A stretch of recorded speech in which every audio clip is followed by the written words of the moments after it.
Literature എന്ന് പറഞ്ഞവരെ ഇന്നത്തെ സുവിശേഷത്തിൽ ഈശോ അപ്പം വർദ്ധിപ്പിക്കുന്ന രംഗമാണ് നമ്മൾ വായിച്ചു കേട്ടത്. ഇവിടെ ശിഷ്യന്മാർ വന്നിട്ട് ഈശോയോട് പറയുകയാണ്, ഈ ജനങ്ങൾക്ക് സന്ധ്യയായി, ഇവര് ഭക്ഷണം വാങ്ങിക്കാനായിട്ട് പുറത്തേക്ക് വിടുക, അവർ പുറത്തു പോയിട്ട് ഭക്ഷണം വാങ്ങിച്ചുകൊണ്ട് വരട്ടെ. ഈശോ പറയുകയാണ്, നിങ്ങൾ തന്നെ അവർക്ക് ഭക്ഷണം കൊടുക്കുക.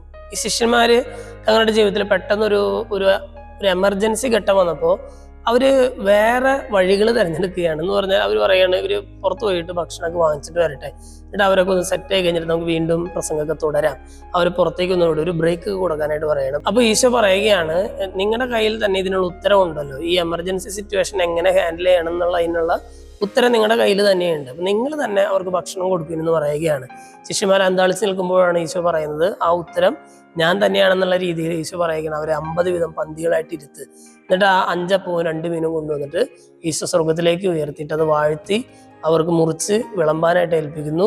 ശിഷ്യന്മാർക്ക് മനസ്സിലാവുന്നു, ഈ എമർജൻസി സിറ്റുവേഷനിൽ തങ്ങൾക്ക് ആശ്രയിക്കാവുന്ന ഒരു സങ്കേതം എന്ന് പറഞ്ഞാൽ ഇവൻ തന്നെയാണ്. ഇനി മറ്റ് സ്ഥലങ്ങളിലേക്ക് ഞങ്ങളുടെ കണ്ണുകൾ പോയേണ്ട ആവശ്യമില്ല, മറിച്ച് എന്തെങ്കിലും ജീവിതത്തിൽ ഒരു എമർജൻസി സിറ്റുവേഷൻ വന്നാൽ ഞങ്ങൾ ആശ്രയിക്കേണ്ടത് ഇവന് തന്നെയാണ് എന്നുള്ളൊരു ബോധ്യം ശിഷ്യന്മാർക്ക് വരികയാണ്.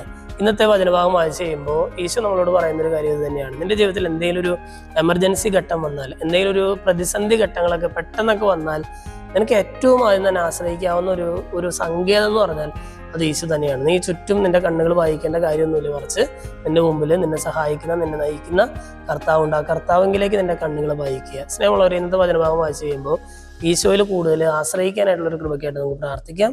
ദൈവം നമ്മെല്ലാവരെയും സമൃദ്ധമായിട്ട് അനുഗ്രഹിക്കും.